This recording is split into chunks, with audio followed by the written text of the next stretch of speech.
All right, talking about early electric streetcars, we've kind of fast forwarded a little bit. The technology for streetcars didn't really change from the 1840s all the way to the 1890s. And that's when electrification begins. So here we go. I am, as always, Edward Brandley, your NOLA history guy. There's my email. Feel free to shoot me a note anytime, questions, comments. I don't do social media messenger things. Email is the best way to get a hold of me, or comments on the Facebook page, but I don't do messenger and all that kind of stuff. Just keep that in mind.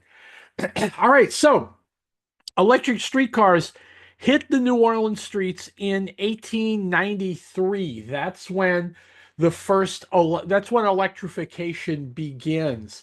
Here's a photo of Ford Bacon and Davis, the last Ford Bacon and Davis early electric streetcar that's still in existence.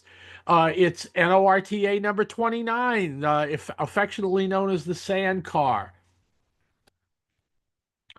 Shout out to the Friends of the Cabildo tour guides with the best French Quarter walking tour in town. Here's some tour guide talking points if you're talking about streetcars. So remember, street railways began operation in New Orleans in 1831 with the Carrollton line. It was originally a steam railroad. It was a steam train, but that gave way to mule power in the 1840s because as uptown grew out, people didn't want the black smoke and the noise and the thumping in general of just being next to a steam railroad. So mule powered or mule drawn streetcars replaced the steam. Mule power lasted from the 1840s all the way on the Carrollton line in particular, all the way to 1893. So we're talking a good 50 years of mule drawn streetcars in New Orleans. We see commercial electrification in the 1880s, and then that turns into electric street railways starting in 1893. By 1897, all of the streetcar routes in town were electrified. Now, electrification was an expensive process because it not only meant providing electric power, electric streetcars, but also residential electrification as well. And that created, well, basically, it bankrupted a number of these companies and forced consolidation of operating companies. So instead of, one company running uptown streetcars and another one running downtown, back of town streetcars, it all started consolidating together into a citywide system.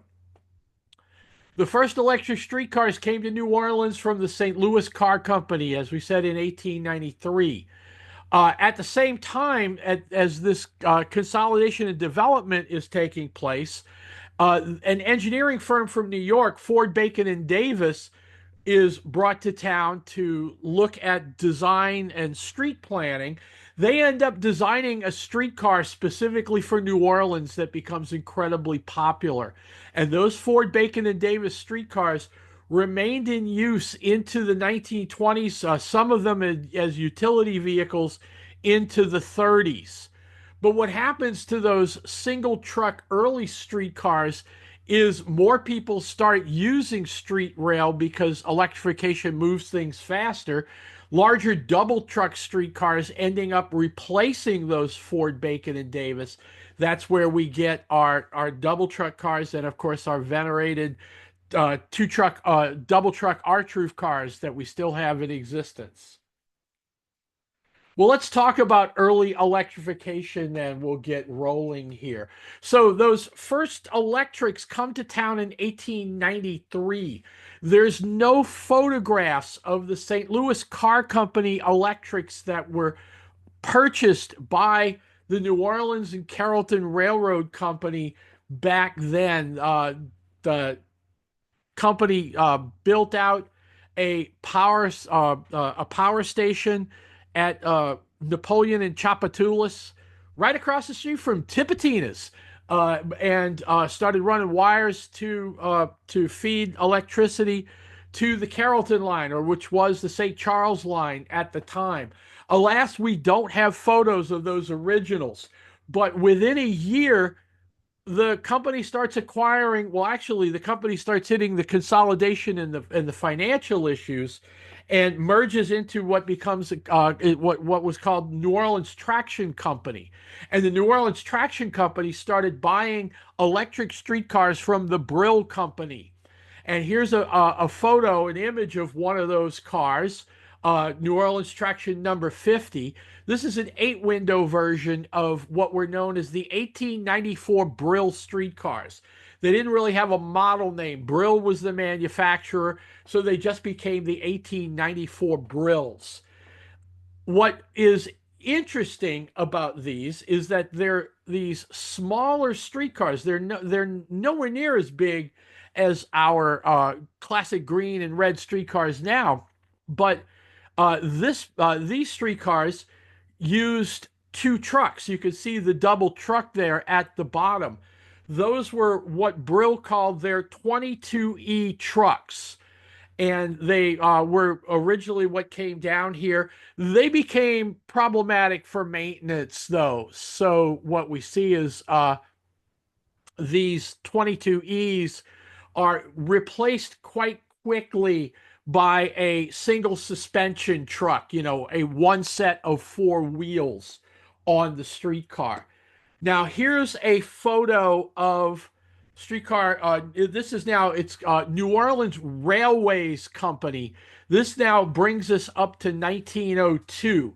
So in terms of consolidation, we had in the mule-drawn era, the 2 big companies, of course, were New Orleans and Carrollton Railroad uptown, and then the New Orleans City Railway Company, that was the Canal, Esplanade, St. Claude, and the back of town lines. They all start electrifying and running into all kind of financial trouble. They need support from the city. City says, we're not messing with all of this. We start consolidating. So the first becomes New Orleans Traction Company, then a reincarnation of, or it wasn't the same company, but it was called the New Orleans City Railway Company. And then that became shortened to the New Orleans Railways. So by 1902, it was New Orleans Railways. And here is a 1894 Brill car with a single truck. So instead of those double truck the 2 sets of 4 wheels, we see 1 set of 4 wheels here. It's what was called an open, all of the early cars were what were known as open vestibule cars. You can see right there in the front where that 89 is on the front of the streetcar. It's open there so that the operator was kind of out in the elements at that point. There was a door there for him to go into the cabin, and of course passengers entered and exited from the rear. This car was running on the Clio line, classic good old CL10. Long before I-10 was around too. They called it the CL10 back in the days. The Clio line, one of the muses. This line, we talked about it a little bit before, and we'll come back to it regularly or periodically, because it really was at one point the longest streetcar line in town because it serviced all the railroads. So this photo is from 1902. So this is an 1894 Brill, 7 windows across, in 1902. Here's the blueprints of those 1894 Brills. This is the 7-window version. This is an 1894 car or layout of the car. The abbreviation down at the bottom is the first company to purchase these electric streetcars, and that was the New Orleans, Carrollton, and Light Railroad Company. Basically, the company that started it all back in the 1830s. They add the moniker there, the abbreviation for light, because they're getting into residential electricity, which bankrupts the company, and that's where New Orleans Traction comes in. This is listed as courtesy of NOPSI, because all of these plans and brands and everything else revert back to Nopsey as we're going along here.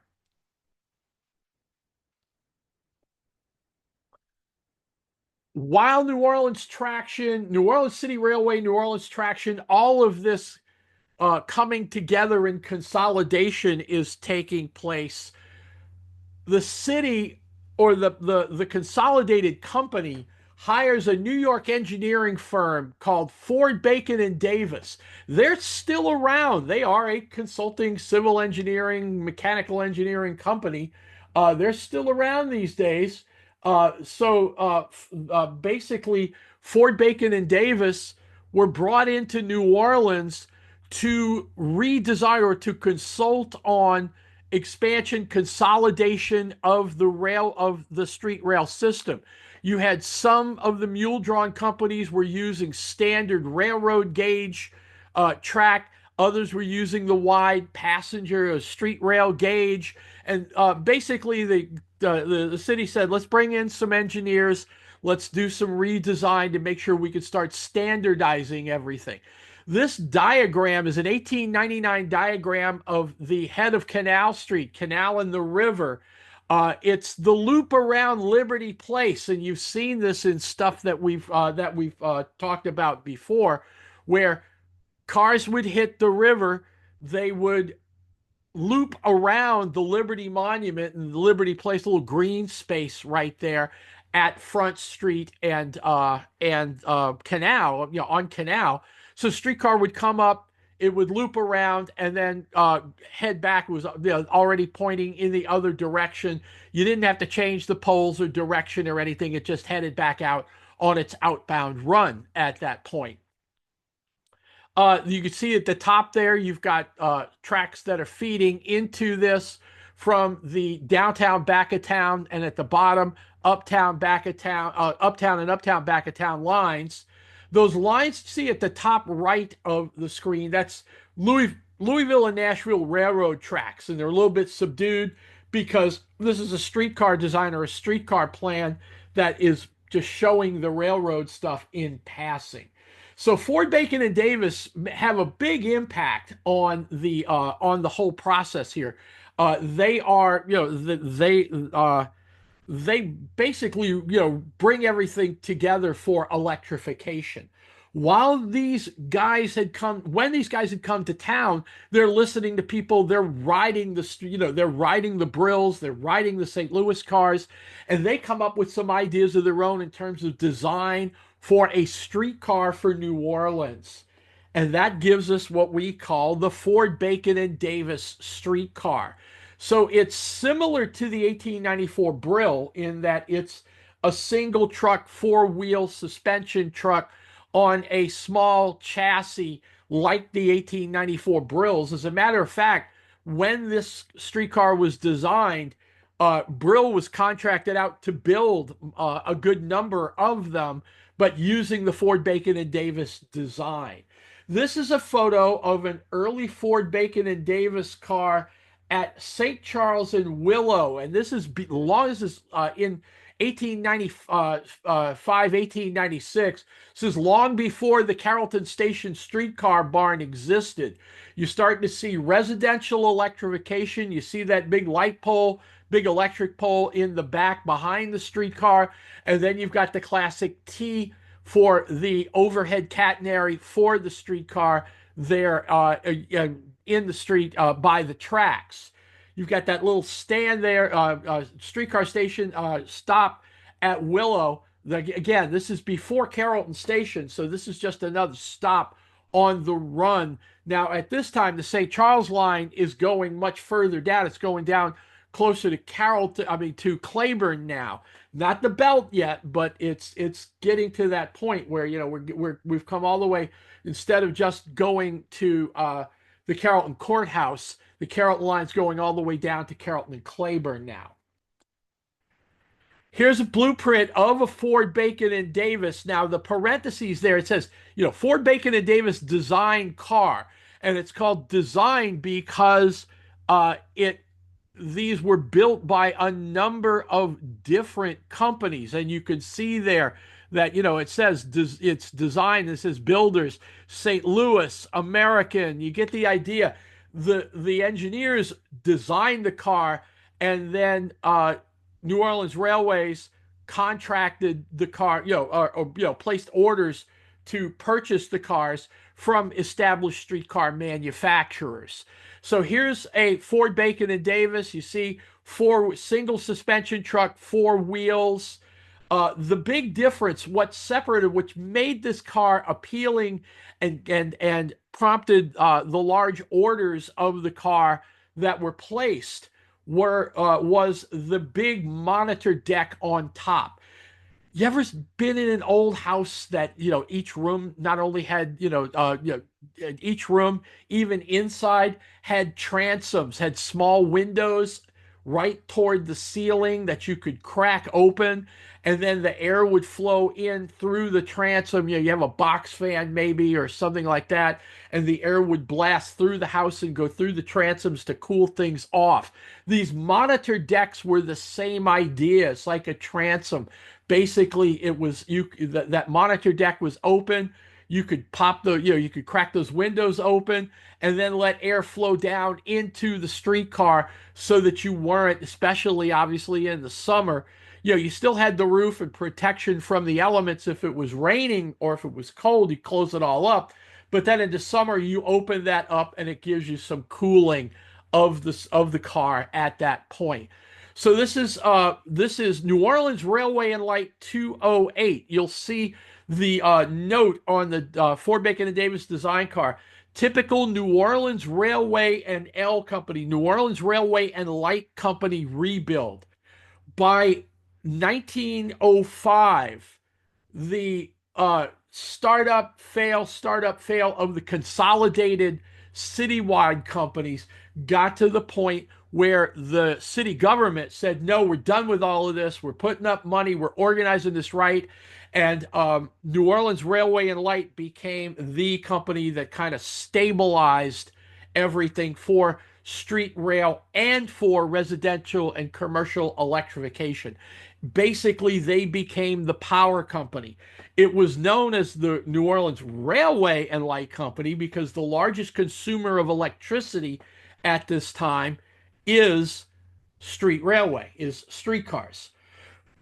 So here's what the Ford Bacon and Davis cars start looking like kind of 8 to 10 years after their original order. So they come down here in 1896. This rebuild took place in 1905, 1906 or so.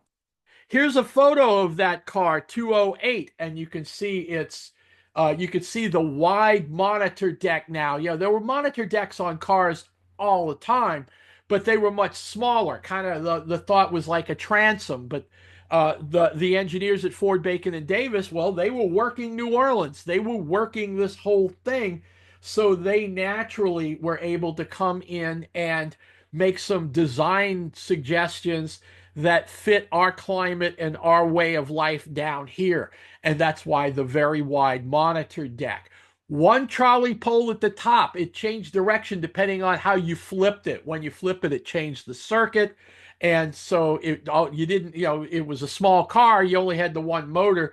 You didn't need the two trolley poles that we have on the larger streetcars now. It says New Orleans Railway and Light 208 running on the Tchoupitoulas line. You can see it's a now closed vestibule design instead of the original open. The operator there in the front, kind of hard to see. So yeah, it's just kind of, dark exposure there, but you can see he's got dark jacket, white shirt and tie.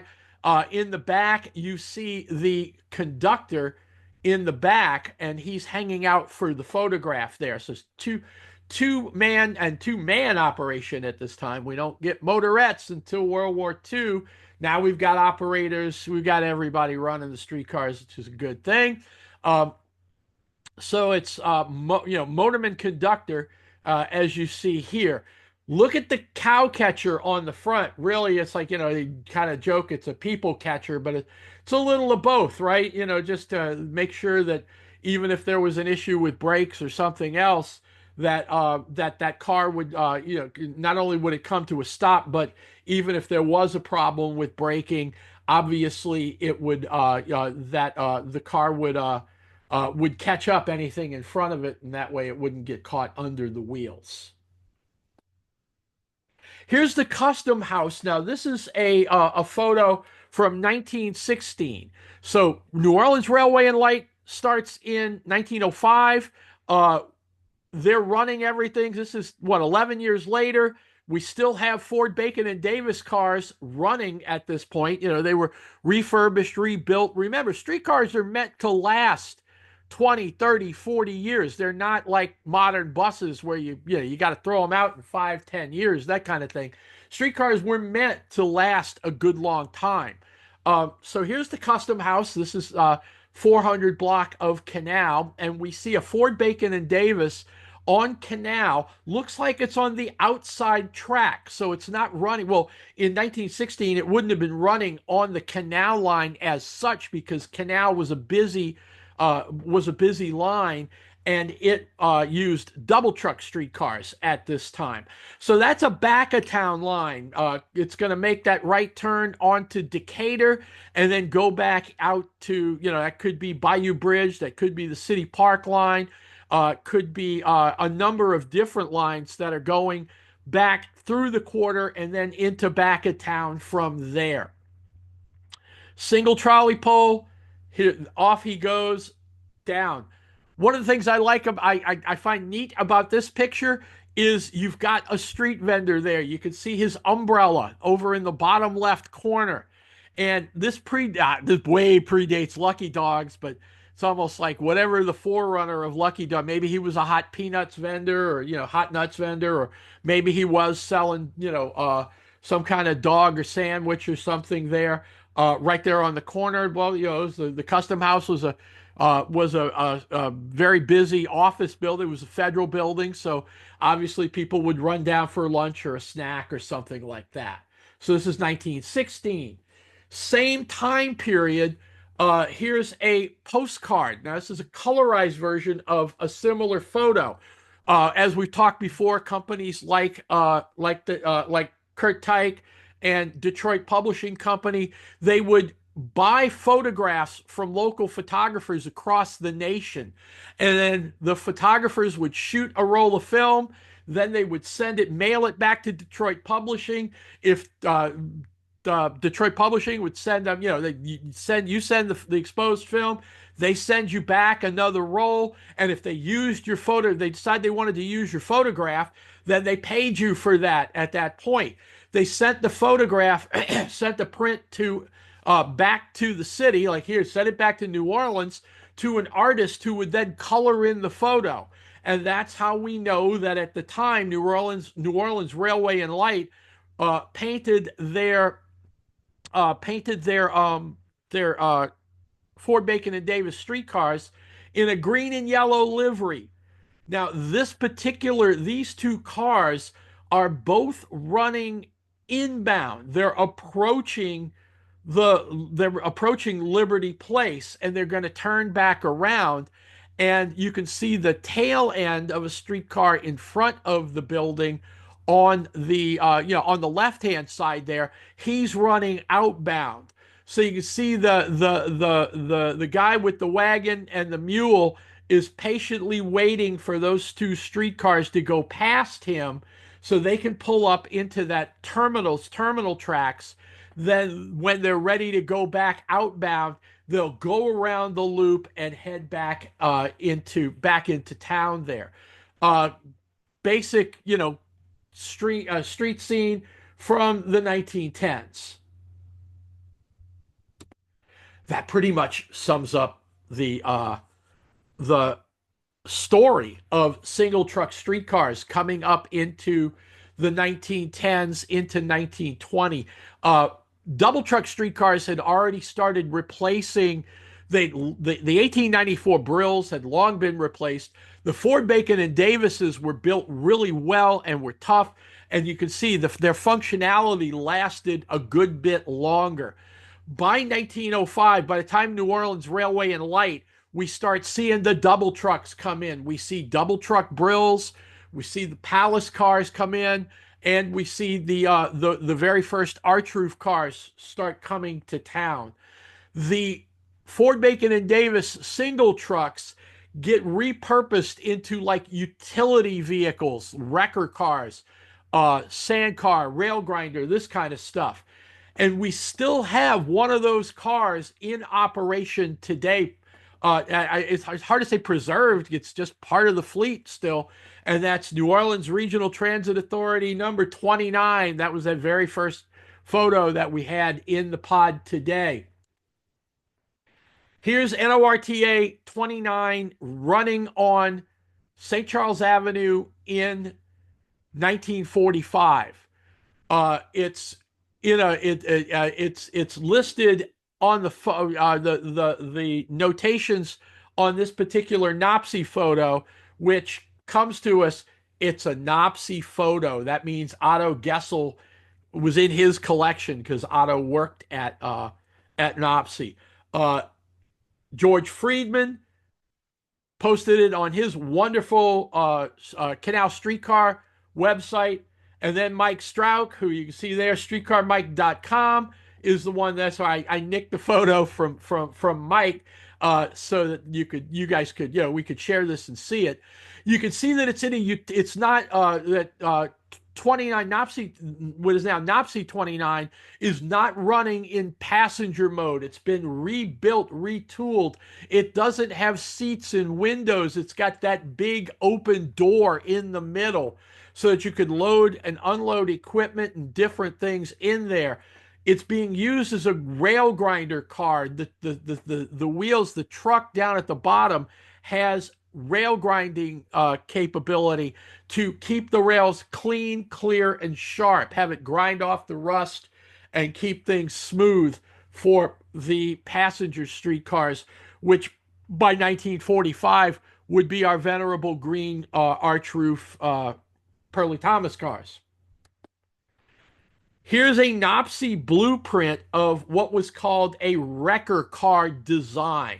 So it's the design that you see or you saw there with Nopsy 29 a little bit earlier. This plan set is dated August 27th, 1930.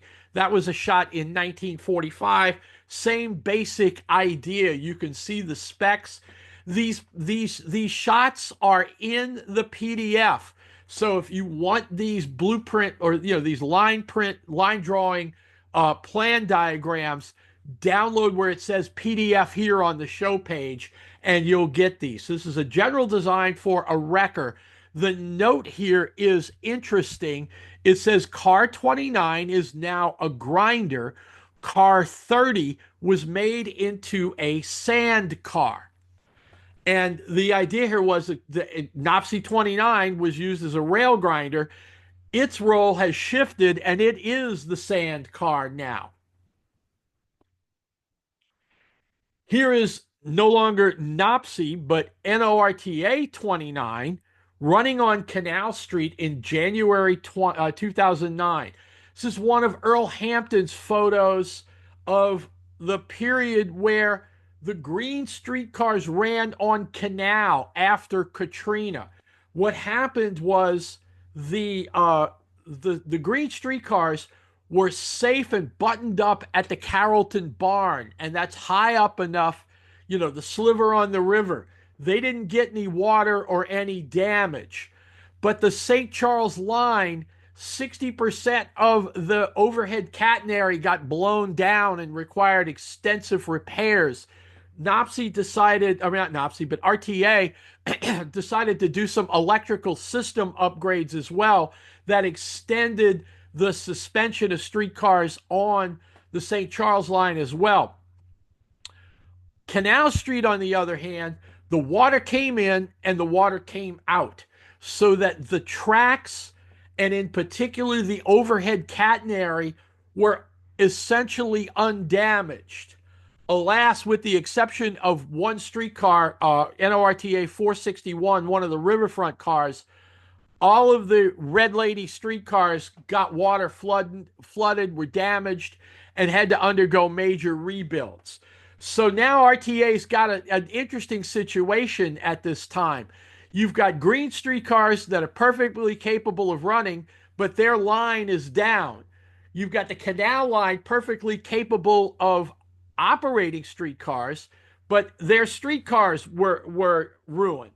So combine the two together and run the green streetcars on canal, and that's what we saw going all the way up to 2009. So here is the sand car, RTA 29, running outbound on Canal Street, heading down to the what was at the time single track terminal at Canal and City Park at the cemeteries. And you can see it's in its role right now as the sand car. Instead of the rail grinding set up, this car, the 29 at this point, has the sand tubes that you took sandbags and you poured sand into the tubes, and then you had a release handle that would release sand onto the tracks. So if it was too wet or icy, you could drop sand onto the tracks, and that provided traction so that the streetcars didn't skid when braking, and would actually grab the rail better when they started taking off from a standing start. Again, this is one of Earl. Thanks to Earl for this photo. It's a great illustration of the of RTA 29. This is actually RTA 29 in its rebuilt. The streetcar suffered a fire in 2004, and it was pretty heavily damaged. But the Carrollton the folks at the rail department at Carrollton Shops basically rebuilt it so that it was exactly like it was before the fire. This is one of my shots of 29, where we started, and it's in its sandcar roll. This is at Carrollton and Claiborne's. This is South Claiborne and Carrollton in 2017. It's parked next to RTA 914, which is one of the Pearlie Thomas cars. You can see in the background behind 29 is another arch roof car that's come in to the terminal, but he needs to park there until 29, which you can see the trolley pole is flipped for the outbound run. So what happens is the operator is going to take 29, cut across the crossover there. So he's going to pull out, cross over to the right side track, and head outbound on the right side track. And then that arch roof car that's waiting in the back can pull in next to 914. Books. Been mentioning all these things because all of these NOPSI blueprints and some of these older photos come courtesy of the Green Streetcar book.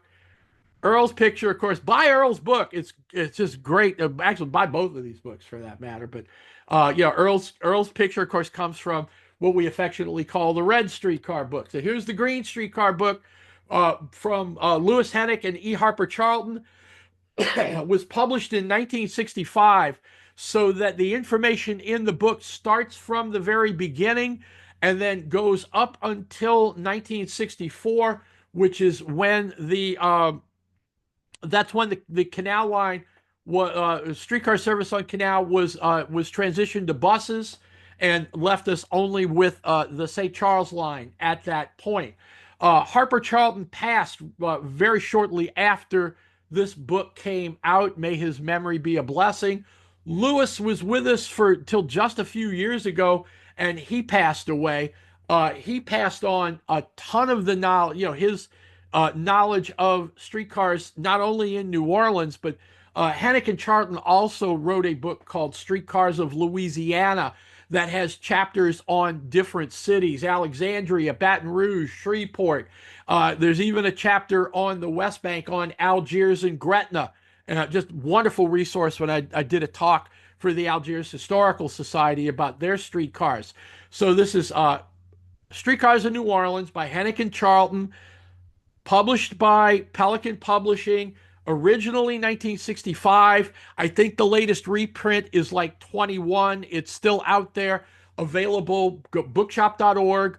Go down to Octavia and ask Tom to order it for you. Support local bookstores, all that kind of stuff. In 2009, 2010, Earl Hampton Jr. is has amassed, Earl's a railroad guy with a passion for streetcars that you got to buy. The book is his story as much as it is the story of the streetcars. But basically, Earl had amassed all of this information, stories, and photographs that pick up. Basically, he was able to write a book that picked up where Hennick and Charlton left off. So this is oh my goodness, look at that. I didn't I'll fix that in the show page. My idiot me, I didn't put Streetcars of New Orleans 1964 present. Well, you've got the label, you've got the photo. Sorry, Earl, I didn't change the bullet. I'll fix that shortly. The Streetcars of New Orleans by Earl Hampton, published in 2010. Go buy this. Between the two books, you get completely run up all the way to post Katrina, and you can see, basically the return of the red streetcars back to Canal after the Katrina rebuild. Let's not forget New Orleans, the Canal Streetcar Line. That's my first book, my first history book on New Orleans, and of course is about the Canal Streetcar. That is a photo of the 500 block of Canal in front of the old Gacho building, looking towards the lake, and you can see it's a photo from 1914. And there's a whole mess of double truck Brills, Palaces, and the first generation arch roof cars, all there with some single truck Ford Bacon Davis mixed into that big rush hour conglomeration of streetcars on Canal on the 4-track main. It's an Images of America book from Arcadia, published in 2004. I published this in conjunction with the return of streetcars to Canal in May of 2004. This is I've had architecture tour folks and urban planning instructor teachers, professors tell me they like my book because it's a lot of pictures, in particular when you've got grad students who are reading some long monographs and everything, whereas this gives them a visual grasp of the evolution of Canal Street over time from the 1850s now up into modern times. Greetings from NOLA. This is greetingstour.com. Again, please support. Go out to it's at Greetings Tour on Instagram, and greetingstour.com is their website. These folks went around, they basically packed themselves up and went all over the country recreating the old greetings from postcards from Kirk Tyke Company.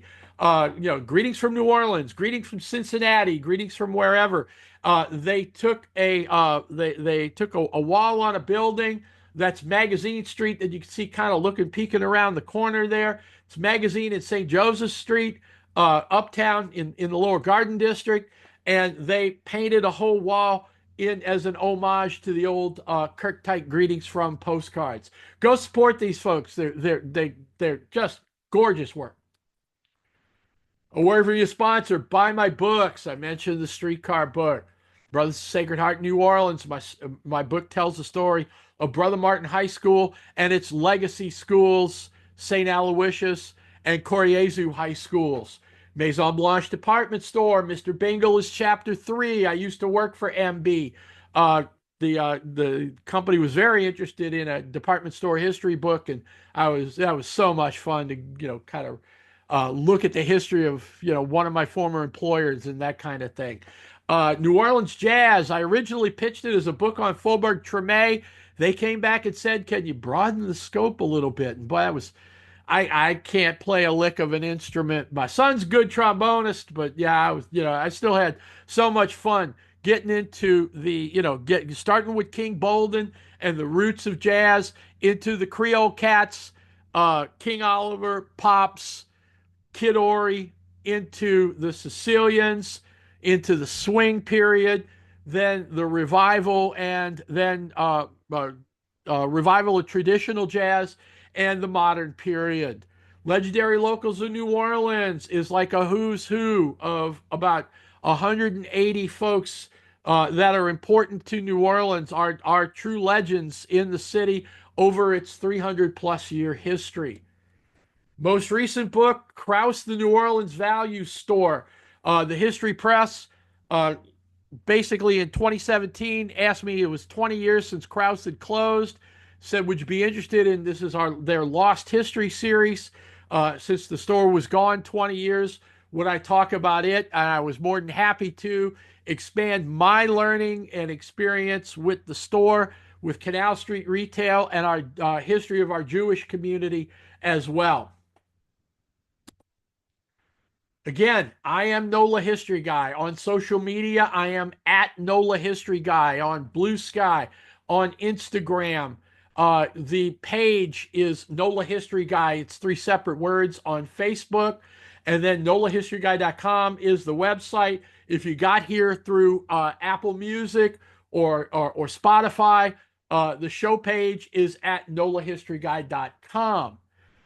Thanks again to everybody. This has been fun. This is our second in our early streetcar series. We'll continue on and talk about double truck streetcars next time. Shout out to the folks that did this wonderful parchment PowerPoint template that I just love to use.